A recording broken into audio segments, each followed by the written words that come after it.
So we're going to predict what happens in 2016, and we're going to have some political talk. And we'll have before we have that mention of what's happening in the race this year, I want to tell you a story from 1984. I was a lot younger then. I was in a room full of people, and this guy starts shouting, and there was a political discussion going on. And this guy starts shouting, Mondale is going to win by a landslide. Nobody is going to vote for Reagan. Nobody.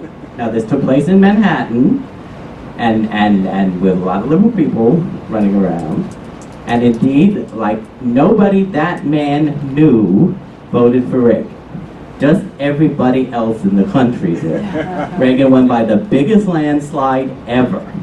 Now, so what you have to realize, depending on your environment and who you know, sets your view of politics.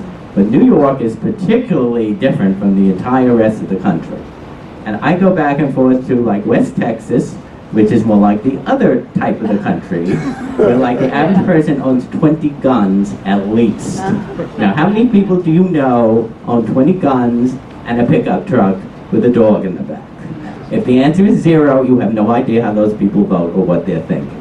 And those represent tens and tens and tens of millions of people. And just as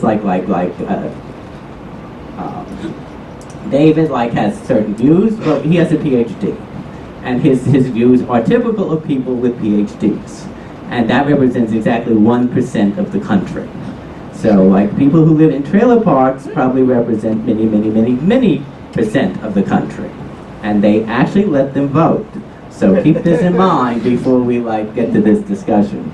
And Manhattan is totally unrepresentative of how the US votes. It's incredibly, incredibly liberal, incredibly democratic. So, okay, but we'll get to that to the end. First of all, here's how we do the predictions. And, people think I do math and I project with, figures. No, we look in a person. Actually, we do math. And we project what's going on. So here's the prediction of what's going to happen in 2016. This is what you'll be doing most of the time. And this is with the markets and in politics. Okay, here's the good news. We've got good news. Most asset bubbles have not burst yet, so everyone's happy. We're all happy now. Here's the bad news. Most asset bubbles are about to burst. And this is what it's going to look like. So here's a U.S. predictions. We'll do foreign countries next. The Fed will raise interest rates. They already did this. And they'll go into the cycle. They will get stuck. And it may be this year, may take into next year, sometime 2017, 2 years. They will go up and they'll have to go down. This is based on what happened in Japan. Japan had 0% interest rates.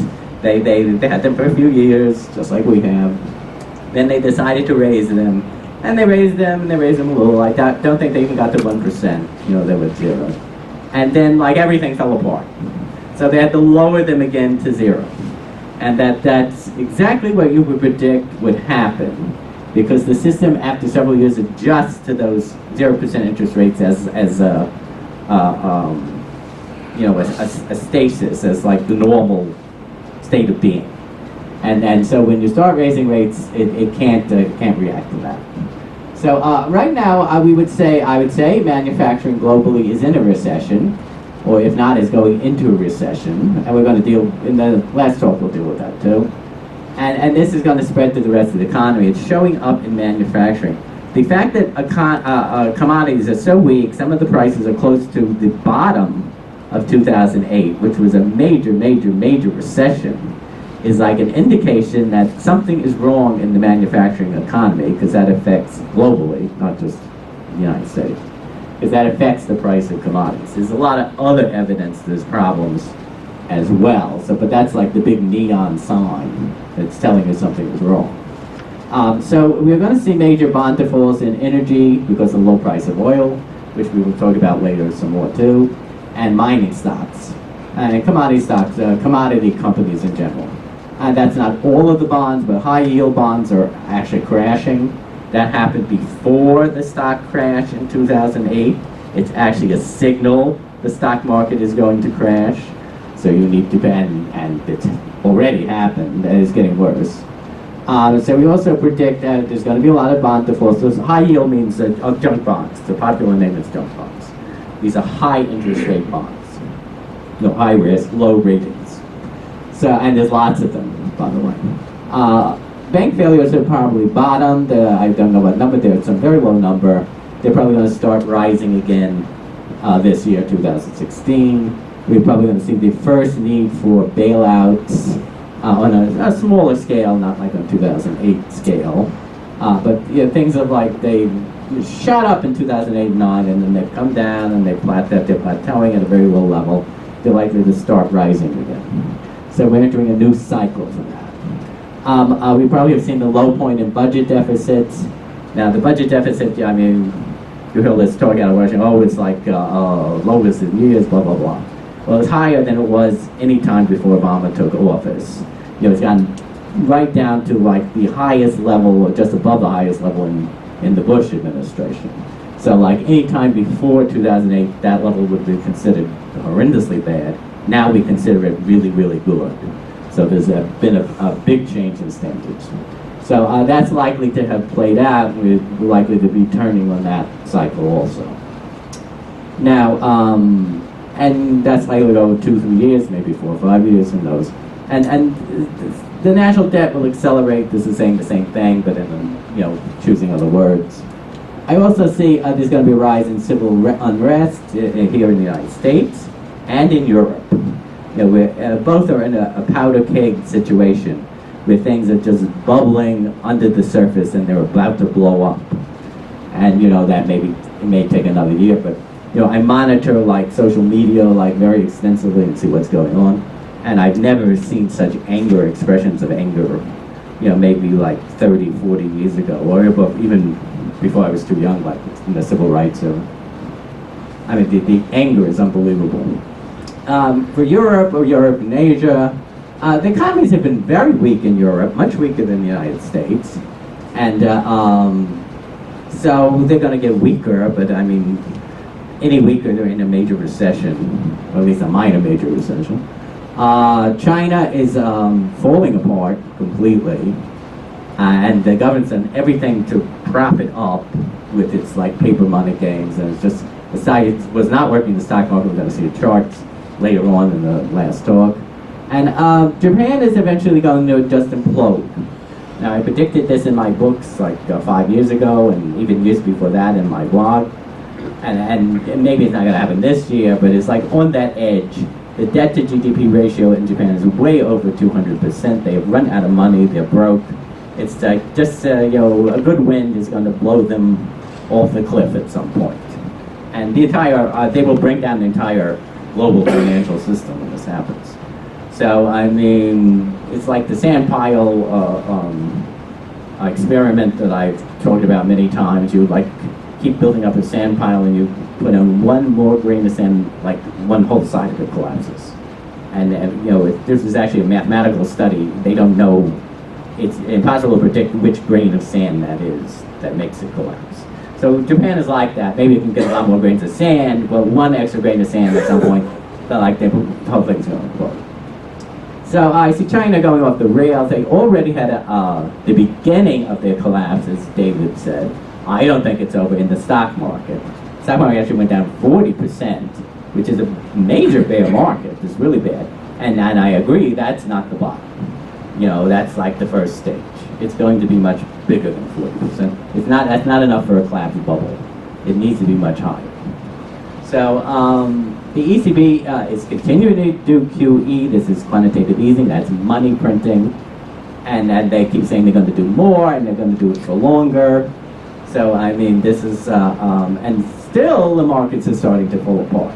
This pushes the stock market up, and even though they've said they're doing more, and they're going to do extra, and they're going to do longer, the stock market is not reacting in Europe. It's not going higher and higher. It's like drifting down. So this tells you that, or tells anyone looking at the situation, that quantitative easing is played out. That they're either going to have to do massive amounts more, or it's just not, the market's just going to fall apart. Everything's going to fall apart. And this is true of all stimulus. It only works for so long, and then it stops working. in every system. It's not just the stock market or investment. I'm also predicting that Greece will fall into the Aegean Sea and never be seen again. Nevertheless, it will still receive another bailout. So Greece has gotten 3 bailouts officially. I actually maintain it's 4 bailouts. And after each bailout, the economy has gotten worse and worse and worse and worse and worse. So, and it's not occurred to anyone that, hey, bailouts are not working there. And the whole country is in an incredible mess, and it's just getting worse and worse. So something has to give. Yeah, that would be a great place for civil unrest. EU moves closer to breaking apart. That may take till 2017. There are all these anti-EU parties that have arisen throughout the EU. There's one very strong in England, UKIP, which is specifically anti-EU. It was just a French regional election, and the anti-EU party won the first round, and only because all the other parties ganged up on it did it not win the second round. But some of the candidates got 45% in two-way races, so they're edging very, very close. And in the last 5-year race, the previous one they got 13%, this one they got 30%. So each election cycle, their strength is gaining and gaining and gaining. And this is happening, the UK is about 1 cycle behind France. It's also happening in the Netherlands and Denmark. And there's likely to be a huge EU party arise out of Germany very quick, very soon. The commodity collapse has been complete and total commodity collapse has already happened.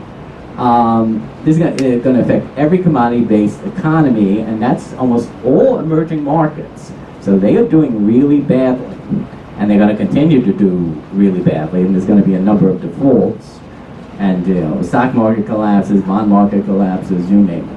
And it's not just emerging markets, but Australia's in this situation, Canada, Russia, the Gulf states are all oil-producing states in the Middle East. You probably could add Norway as in this situation.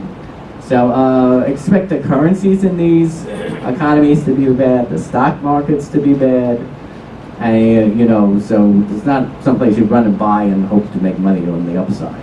Maybe you want to short them. There may be more money on that side. The Middle East is a complete powder keg. It is most of the time. But this is also getting worse and worse and worse. I mean, if you're paying attention to politics in the United States, you see potential trouble after the next election. And Russia is now in Syria. Turkey is sort of fighting with them and causing trouble for them. Turkey is a member of NATO, so all the Western countries, if they were attacked by Russia, would have to attack Russia. And so this is a very uneasy, unpleasant situation. And the people running Turkey are just going out of their way to cause trouble. So, and there are people, Americans, who want to bring American forces into Turkey, except the Russians are there. So, and they're not just going to leave. There would be big problems if that happened. So there's lots of room for trouble. There's rumors certainly that Turkey is buying ISIS oil and funding ISIS. Turkey is our ally and is supposed to be on our side. There's a very good chance it is not, and it's stabbing us in the back. So this is just, you name it, whatever could happen in the Middle East could happen next year. Market predictions, okay, the high yield bond collapse, this is going to spread to other assets. This happened in 2008, high yield bonds were the canary in the coal mine. They warned that other problems were coming, and they've already had significant problems right now.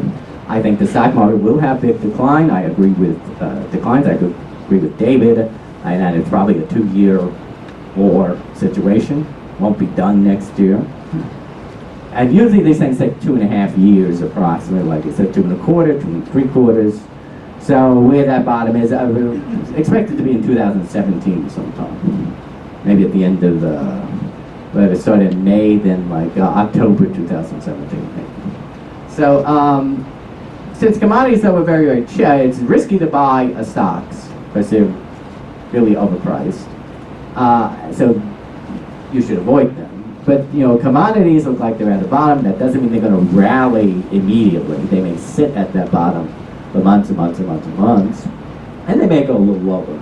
And they're saying oil's 34 and it's going to go to 30. Well, you know, that's not like the big collapse. It already had the big collapse.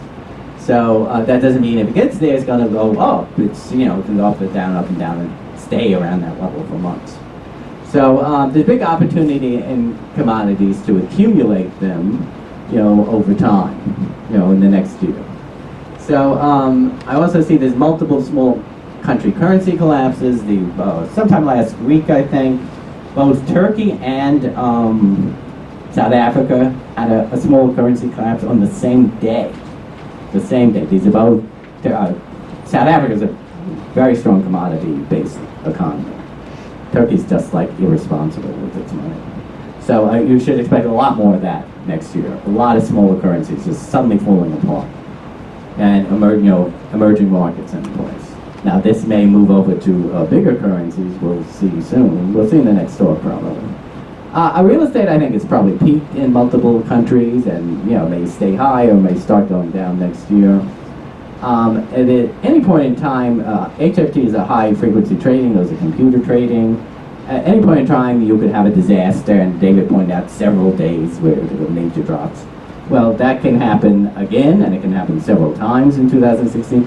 And those drops can be much bigger. They may not be 10% in one day, maybe 20% in one day, or 25% in one day. So this would make people really frightened and scary, and they'd run away from the market. So cash is your safest asset until you get like some sense of direction, with anything. And slow accumulation of buying of commodities would be okay.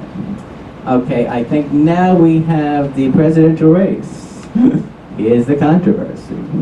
Okay, as I see it, this election has similarities to 1980. I mentioned 1984, which was 4 years later. 1980 was a change election. And what does that mean? Every 30, 40 years in the United States, there's a change election. That means people have gotten fed up with the system. They've just had it. They throw out all the old line people and say, give us something new. And the best example of this is 1932, before most people in this room were born, maybe everybody. When Franklin Roosevelt came in, the system of how the economy and government and taxation was done had been a total failure. The Depression had started. People were like starving in the streets, literally. So they threw the buns out. They elected it. Roosevelt had a radical new program, new idea, real new ideas. They threw out all the old congressmen, and so that was one of the change elections. 1980 was a change election, sort of to a lesser extent. Reagan actually had totally new ideas. He was made fun of. He said, this guy's an idiot. In fact, the things being said about Donald Trump, now you can go back and see those exact same things being said about Reagan. Worse things even, in 1979. And in late 79, there was actually a poll in the New York Times, very highlighted, that had Reagan versus Carter, and Carter had like 60% in this poll, Reagan had 36%. And the article was like, Reagan loser, can never win, no one likes him, no hope, over for him, Democrats are going to clean up and keep everything. Well, Reagan won in a landslide, and I actually remember that day, and people looked like they had been hit by a bomb. They had the most shocked look on their faces, like, how did this happen? Well, if you follow it very, very carefully, you would know how it would happen, and that does not mean you read the newspapers or watch what's on TV, because they're not going to tell you what's going to happen. They're going to tell you what they want to happen. So this election was a complete shock. So, and the one coming up can be a complete shock, too. And, the change election before that was probably Teddy Roosevelt, not Franklin, in like 1904. He also changed absolutely everything. And if you know anything about Teddy Roosevelt, other than what you read in history books, he was a crazy man. There actually are some like films of him, and he's like shooting guns up in the air and running around, and like you go like, my God, who is that? And he had actually had a great administration, and he's considered one of the best presidents in the United States history. So what we see, if you want to know what's going on, watch the polls in January. Now we've sort of just like, they don't really count. They're giving you an idea right now what's going to happen. And you just don't want to see what the numbers are, you want to see what the trends of the numbers. The first caucus primary is in February 1st. Your candidate that starts moving up throughout January, they're going to do very well. And even if they're starting somewhat low, they can't be really, really, really low. You know, that's a hint something is very important going on. So we have to wait for next month to see what's going to happen. But you know, as of now, there actually have been dozens and dozens of polls, believe it or not. You know, and there are actually sites that have all these polls, and each day they post new polls. So like, you know, the United States is poll crazy. So based on those, Hillary Clinton looks like she's going to win the Democratic nomination. She may lose a few primaries to Sanders. You know, he suddenly became very popular out of nowhere in like, you know, June, beginning of the summer. He drew a very big crowd. It's sort of fallen into the background lately. Now, Clinton though has all the money and all the top leadership supporters, et cetera, et cetera. Now, she also had this in 2008 against Obama. And like, she was the shoo-in winner. I want to remind you of this. And she's not President Clinton now. The guy from behind who no one paid attention from early on was Barack Obama. He did not have all the money. He did not have all of the support from big politicos. And he won. So this does happen. You have to be very careful. So right now it looks like Trump is going to win the nomination based on the polls. He's actually way ahead of all of the other Republicans. The last poll he had 41%, and the second person was 14%. So that's the gap. Now the person who was supposed to win was Jeb Bush. He had like over $100 million. All the donor class, the big Washington power brokers, got together, gave him huge amounts of money. I agree with you. He's like, you know, he's one of us, he's gonna win, we all support him. And then he just collapsed in the polls. Totally collapsed. He has 3% generally, 3-4%. And you know, sometimes he's 6th. He can't even get in the top 5 now. And he's spent $35 million, more than anyone else in the race, by far, and just can't get any support. And this is the classic rule of marketing. You can't sell something to someone if they don't want to buy it. And you know, no one wants to buy Jeb Bush. So like, that's it, and then nothing's going to happen because of that. So right now, Trump looks like he's going to win the primaries. The one thing that would stop that, if you see like he's suddenly sinking in January and someone else is rising very rapidly. And you know, that most likely someone is Ted Cruz, actually. He is second in the polls, and he looks like he's doing all sorts of connections that people don't know about into like evangelical Protestants. Now we have almost no evangelical Protestants in New York City, in Manhattan. We might have 0 actually. They are the largest voting bloc in Iowa. So they don't vote like us. They vote very differently. So you should watch Cruz too, to see if like the donor class and the Washington establishment hate him too. So he's not their choice. So they wouldn't be happy with this. Now the GOP leadership, they've attacked Trump. Most of the stuff you've read in it about him is gross distortions. I mean, he never said actually a Muslim database. I actually have the videotape of that incident, and I actually have the officially published transcript from CNN. The transcript does not match the tape. I listened to it word for word. The tape consists of him and a voice outside the view of the video. And the questions asked, supposedly being asked, the answers do not match those questions at all. So then the media, now it took me 2 minutes of Google research to find this, 2 minutes exactly. And every media outlet in the United States says, Trump wants all Muslims registered in a big database. They couldn't spend 2 minutes to find it. They all knew this was a lie. They simply made up this story. So they'll do anything to stop him, and you should do your own research to see what's really being said. Now, there's also, he has trouble with his own party. So he says he'd run as an independent if there's a big convention. This is not likely to happen, because the Republicans have thought about this, certainly. But, you know, it's just, they're not likely to go that far. This actually happened in 1912. You know, everything has happened before in history. You just have to go look it up. You know, Teddy Roosevelt actually had the most votes in the convention. The Republican leadership rigged it for Taft. The Roosevelt people walked out. Roosevelt ran as an independent, and Taft came in third. So, like, they all know this. The Republican Party was basically wiped out. So, I mean, these people may be, the people running the party may be a bit dishonest and not so pro-democracy, but they may not want to, like, totally shoot themselves in the head.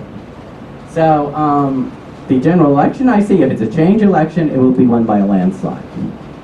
And the alternative is a razor-thin margin, like 100,000, 200,000 votes. So anything in between, I think, is actually highly, highly unlikely. So we will just have to wait and see how this works out. And Happy New Year 2006.